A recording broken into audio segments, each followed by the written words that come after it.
আমার ভিতর নাই কোনো কিছু। আমার ভিতর চুপ কর তোরা। তোরা চুপ কর, আমার ভিতর কিছু নাই। এই দেখ, দেখ তুই তোর সব আছে। তুই সব আছে। আস্তে আস্তে আস্তে আস্তে তোরে আমি কি আজকে দেখতেছি?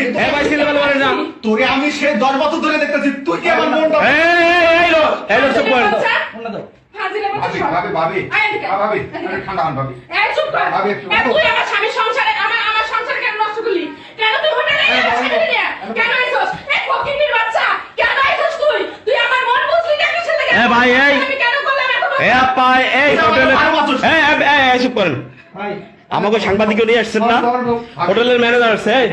এই ম্যানেজার ভাই, ভাইয়ের ব্যবস্থা হবে, বসেন। এই এটাই করেন। তারপর এই হোটেলের ম্যানেজার ভাই, কথা বলেন না কেন?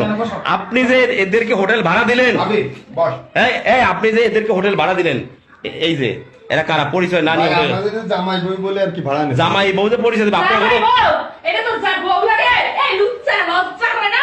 লুচ্চার একটা আস্তে জিনিস আস্তে আছে। রাখেন। তোর ভাই আজ থেকে 3-4 বার এরকম এই আপা, আপা, দাঁড়ান। এই, এটা তো স্বামী, এটা তো স্বামী। এই আস্তে, আপনার বাড়িতে এই আপা, এই, বেয়াদব মহিলা। এই আপু, বাসায় যাওয়া হবে, আপনি আপনি বলেন। এই আস্তে বলেন না। আপনি অন্য পর পুরুষের সাথে কেন আসছেন বলেন? আমি জানতাম না ওর বউ আছে। জানতেন না আপনি তার বউ আছে? আরে দাঁড়ান, এই বুইড়া বেড়াচ্ছে হারা ধরছ নাই? বেড়াচ্ছে হারা কি একদম কষিস? ও বেড়াচ্ছে। এই আস্তে আস্তে আস্তে, এই ভাই, এই যে হোটেলের ম্যানেজার, হ্যাঁ ভাই, আসছে তারাই করবো। আস্তে আস্তে আমরা সাংবাদিক আসছি, এখন যখন নিয়ে আসছেন আমাদেরকে ডাইকা। আচ্ছা এ ভাই, তুমি বসো, তুমি এ ভাই, বলেন ভাই বলেন। এই আপনি বউ পরিচয় কেন দিচ্ছেন? আর ভাই, আপনাকে তো দায় আছে, এই জায়গা হোটেলের যে আপনার ম্যানেজার, আপনাকে তো দায় আছে। আমার এসে রিকোয়েস্ট করছে যে আমরা জামাই বই প্লিজ একটা রুম দেন। না না, আপনাকে রিকোয়েস্ট করবে আর আপনি রুম দিয়ে দেবেন জামাই বউ বললেই? বাড়ি যাই, বাড়ি যাই। ভাই যেভাবে বলছে আসলে মনে হচ্ছে যে বিশ্বাস করা যাচ্ছে না না, কোনো ডকুমেন্ট নেওয়ার কি প্রয়োজন নেই আপনাদের? হ্যাঁ, এগো টাকার দরকার খালি, এগো টাকা হইয়া সবাইরে ভাড়া দেয়। না। তুমি আপুরে রাইখা যে এরকম একটা কাজ করলা দুলা ভাই। আচ্ছা এ আপু, এখন আমরা এক কাজ করে পুলিশে খবর দিয়া এই আপুকে আর ওকে ধরাই দিই। আপনি কি বলেন ম্যানেজার? কি বলেন? এই, ভাই, ভাই, ভাই, তুই যদি ভাই, আমার ভাই, পা ভাই, ধরে, এই তুই সাংবাদিকের পা ধরছ ভাই। কে? তোর বউর পা ধরে তুই যদি কান ধর শোনেন। সারা বছর তারপর তোর ক্ষমা আমি করবো। এ ভাই, ভাই, আমি- শোনেন। এ ভাই, আমরা পুলিশ ডাকি এই জায়গা। না, না, আমি এটা কথা বলতেছি, আমার হোটেলের একটা সম্মান আছে, যেহেতু তার বউ আসছে। না, আপনার হোটেলে যদি সম্মানই থাকতো তাহলে আপনি এই যে ডকুমেন্ট ছাড়া ভাড়া দিলেন কেন? বউ আসছে, তার বউর মধ্যে একটা বিচার। এই আপু, পুলিশ ডাকি আমরা।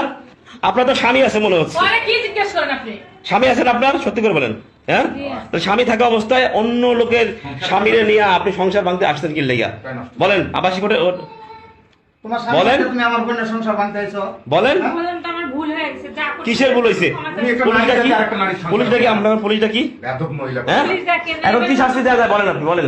ভাই ওর বউ আসছে, ওনার বউ যে বিচার চাই সেটা করে কান ধরে ওঠ। এই, বললো। পুলিশ ডাকবো, পুলিশ ডাকবো, পুলিশ আছে, পুলিশ পুলিশ আছে। ডাকবো, ভাবি, ভাবি, ভাবি। পুলিশ ডাকবো। এই ক্ষমা চাও, ক্ষমা করে দিন। আমি না হলে আমি আমার সন্তানগুলো কি হবে? এই কান ধরেন, কান ধরেন, আমি বাড়ি যাই। কান ধরেন। এই ওঠবাস করেন, ওঠবাস করেন, ওঠবাস করেন।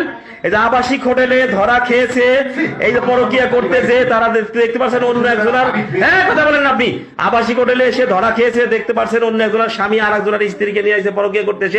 এই নাকে ঘর দেন, নাকে ঘর দেন, নাকে ঘর দেন। আর দর্শক এই ভিডিওটা শেয়ার করেন, দেখতে পাচ্ছেন পরকিয়া করতে এসে আবাসিক হোটেলে ধরা খাইছে, ধরা খেয়ে নাকে খড় দিচ্ছে। এই যে দেখতে পাচ্ছেন তার বউ এসে জামা কাপড় ছিঁড়ে ফেলেছে। এই যে আপনারা ভিডিওটা শেয়ার করেন, দেখেন পরকিয়ার শাস্তি কত বড়, আপনারা দেখতে পাচ্ছেন জঘন্য।